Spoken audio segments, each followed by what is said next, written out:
Welcome back to my channel. लेकर आया आज एक नया case study. Let's get started. Okay, so इस केस में भी कैसे देखने वाले हैं, पहले पूरा केस को रीड करेंगे and then we will attempt the questions related to it. जो भी काम की बात लगेगी उसको साथ साथ नोट डाउन करेंगे and then we will proceed with our questioning part. So let's get started. Case 2 क्या बोल रहा है case? When a single substance is formed by the reaction of more than one substance, the reaction is known as combination reaction. So the case क्या बोल रहा है हमारा कि combination reactions कौन सी reactions होती हैं जब हमारा क्या होता है, एक substance या फिर एक से ज्यादा substance की reaction हो। For example, अगर मैंने लिया A plus B और क्या प्रोडक्ट बन रहा है, एक सिंगल प्रोडक्ट बन रहा है C, तो मैं इसको क्या बोल सकती हूँ, this is the type of combination reaction. अभी हमने कुछ क्वेश्चन स्टार्ट नहीं करा, जस्ट हम अपने क्या कर रहे हैं, केस को स्टार्ट करा है, रीड आउट करा है और उससे रिलेटेड क्वेश्चंस को पढ़ेंगे। बट बिफोर दैट हमें क्लियर आइडिया ले रहे हैं about our case study. Combination reactions अब क्या हो सकती हैं, एक प्रोडक्ट के साथ कोई रिएक्टेंट रिएक्ट कर रहा है तो सिंगल प्रोडक्ट मिल रहा है C. More than one substance the reaction is known as combination reactions. अब ऐसा नहीं है कि ए और बी मिलके ही सी बनाएंगे, ऐसा भी हो सकता है कि A प्लस बी प्लस सी क्या बना दे, डी। दो सब्सटेंस भी मिलके बना सकते हैं, तीन सब्सटेंस भी मिलके बना सकते हैं। आगे देखते हैं।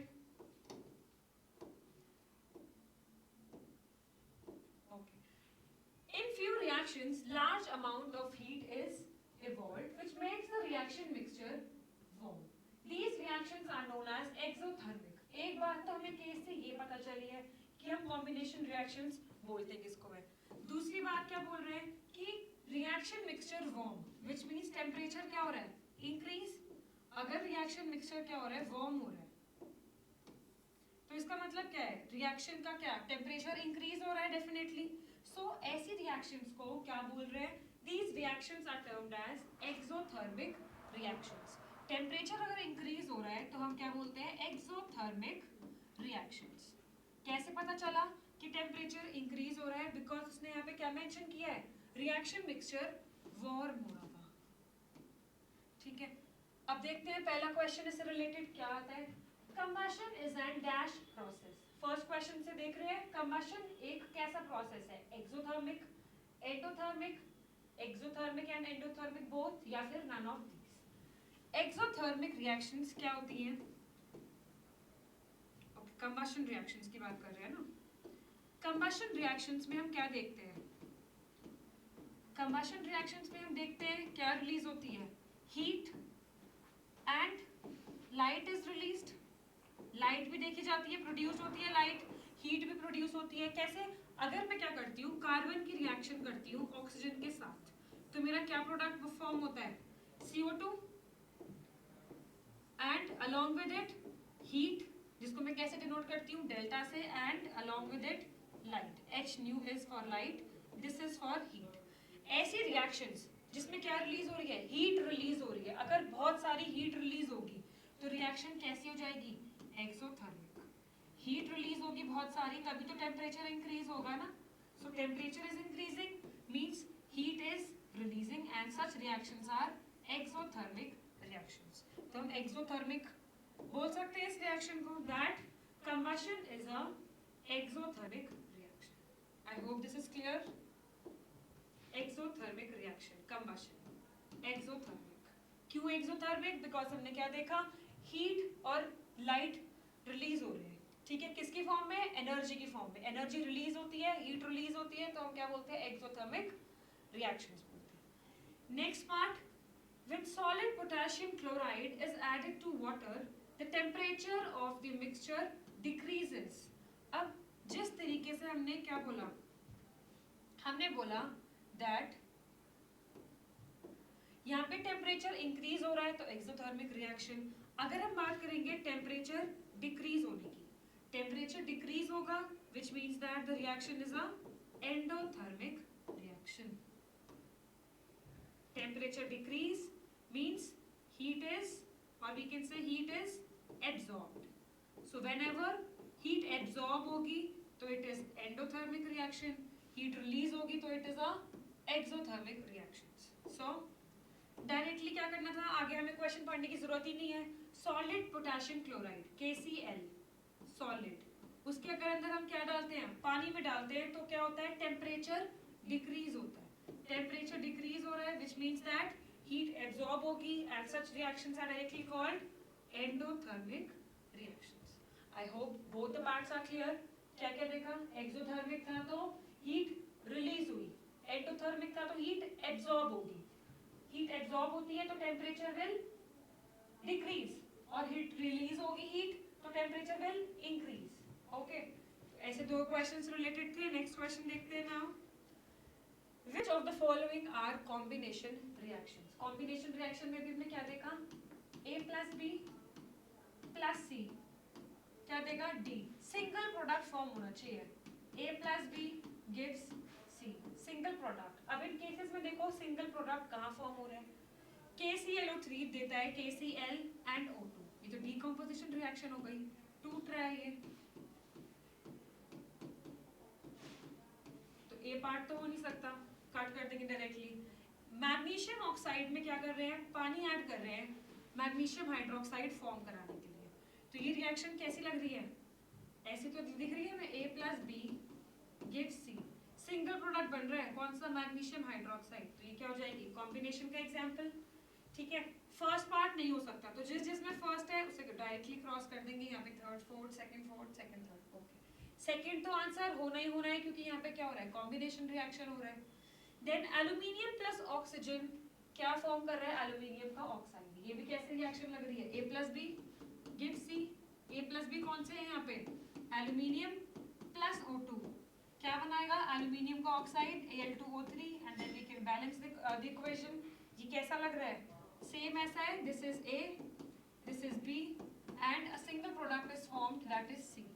इससे पहली रिएक्शन में भी क्या हुआ था, मैग्नीशियम ऑक्साइड था तो ये A बन गया था, उसके अंदर हमने वाटर ऐड किया था to give the product magnesium hydroxide. Single product बनना चाहिए, दो चीजों से फॉर्म हो एक प्रोडक्ट मिले, तीन से हो, तीन से ज्यादा हो, बट सिंगल प्रोडक्ट बन रहा है तो it is a combination reaction.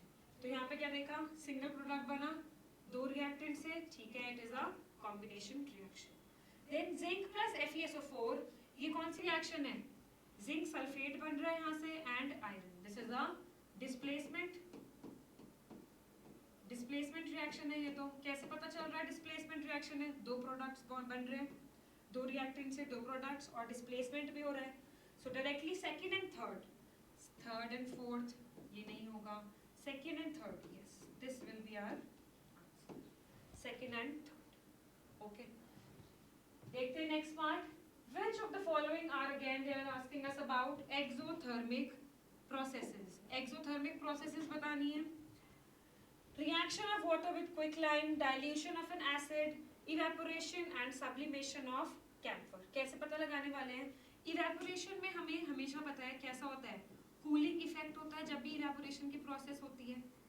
ठीक है, देखिए हमने प्रैक्टिकल एग्जांपल्स, जब भी हम बाहर से खेल के आते हैं, पंखे के नीचे बैठ जाते हैं, तो क्या होता है, इवेपोरेशन की वजह से हमें कूलिंग इफेक्ट मिलता है।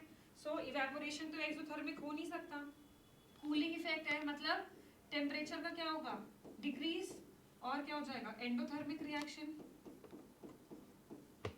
थर्ड ऑप्शन तो नहीं हो सकता, यहाँ पे थर्ड ऑप्शन है, मैंने डायरेक्टली काट दिया, यहाँ पे थर्ड मैंने डायरेक्टली काट दिया। ऐसे ही आपको कैसे प्रोसीड करना है, ऑप्शन एलिमिनेट कर करके प्रोसीड करना है। फॉर एग्जांपल मुझे नहीं आइडिया कि reaction of water with quicklime में क्या होगा, नहीं आइडिया रहने दो, बट मुझे पता है कि इवेपोरेशन तो हमने पढ़ा है ना, कि इवेपोरेशन की जब भी प्रोसेस होती है उसमें कूलिंग इफेक्ट होता है। कूलिंग इफेक्ट से हमें समझ जाना है कि यहाँ पे क्या हो जाएगा, हीट एब्जॉर्ब होगी, क्या होगी, हीट एब्जॉर्ब। जब भी हीट एब्जॉर्ब होगी तभी तो हमारे को क्या मिलेगा, कूलिंग इफेक्ट मिलेगा, तभी हमारे को क्या मिलता है, कूलिंग इफेक्ट मिलता है। Sublimation of camphor crystals, sublimation क्या होता है, प्रोसेस सॉलिड से गैस में जाना, इज कॉल्ड सब्लिमेशन, यही होती है प्रोसेस सब्लिमेशन की। अब ये प्रोसेस कैसा होता है, खुद तो नहीं हो सकता, हमें क्या करनी पड़ेगी, एनर्जी देनी पड़ेगी, एनर्जी देंगे तो क्या होगा, हीट एब्जॉर्ब, हीट एब्जॉर्ब होगा तो again it is a endothermic reaction. So ये भी नहीं हो सकता ऑप्शन, बचा क्या, first and second, first and second. अब देखो फोर्थ भी नहीं हो सकता, तो यहाँ पे फोर्थ ऑप्शन है, तो ये वाला भी कट, डायरेक्टली क्या हो गया, ए ऑप्शन आंसर हो गया। और ए ऑप्शन में कौन से ऑप्शंस आ रहे हैं, first and second. Dilution of N acid, हमने अपने चैप्टर में पढ़ा है, जब भी हम डाइल्यूट करते हैं एसिड को, कैसे डाइल्यूट करते हैं, बहुत ज्यादा कैसी रिएक्शन होती है ये, एक्सोथर्मिक रिएक्शन। क्यों, क्योंकि इसमें क्या होती है, बहुत सारी हीट रिलीज होती है, हीट क्या होती है, बहुत सारी रिलीज होती है इसमें। हमेशा बोला जाता है कि हम क्या करते हैं, पानी लो, उसके अंदर धीरे धीरे क्या ऐड करो, एसिड ऐड करो। कभी भी हम एसिड के अंदर वाटर ऐड नहीं करते, क्योंकि वो और भी ज्यादा एक्सोथर्मिक हो जाती है। रिएक्शन, जो बंदा रिएक्शन करा रहा होगा वो बर्न भी हो सकता है। सो अगर हम डाइल्यूशन करा रहे हैं कभी भी एसिड का, it is always an exothermic reaction. Similarly reaction of water with quicklime, quicklime की रिएक्शन क्या होती है, कैल्शियम ऑक्साइड, कैल्शियम ऑक्साइड में जब हम पानी डालते हैं, it is also a exothermic reaction. So this way we can say the answer is our option number first and second, this is our. So I hope इसमें हमने क्या क्या देखा, कॉम्बिनेशन रिएक्शंस के बारे में देखा और एक्सोथर्मिक और एंडोथर्मिक के बारे में देखा। अगर हम इसका रिव्यू लें तो एंडोथर्मिक हमने किसको बोला, एंडोथर्मिक एंड एक्सोथर्मिक। इससे हमें क्या पता चलता है, एंडोथर्मिक रिएक्शंस कौन सी होती हैं, जिसमें हीट एब्जॉर्ब होती है, जिसमें हीट रिलीज होती है, वो क्या होती हैं, एक्सोथर्मिक रिएक्शंस। अगर हीट रिलीज होगी, हीट एब्जॉर्ब हो रही है, टेम्परेचर डिक्रीज करेगा, हीट रिलीज हो रही है, टेम्परेचर इंक्रीज करेगा, एक्सोथर्मिक। थर्म का क्या मतलब होता है, थर्म का हमेशा मतलब होता है, थर्म का मतलब होता है हमेशा हीट।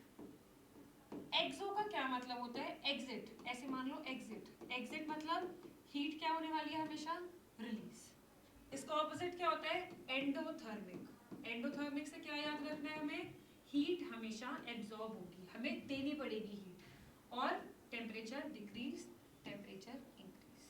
और कॉम्बिनेशन रिएक्शंस भी देख लिया हमने, सिंगल प्रोडक्ट मिलता है इन रिएक्शंस में हमें। सो this was about a second video of case study. I hope you enjoyed the lecture. Stay tuned with our channel for more such videos. Thank you so much.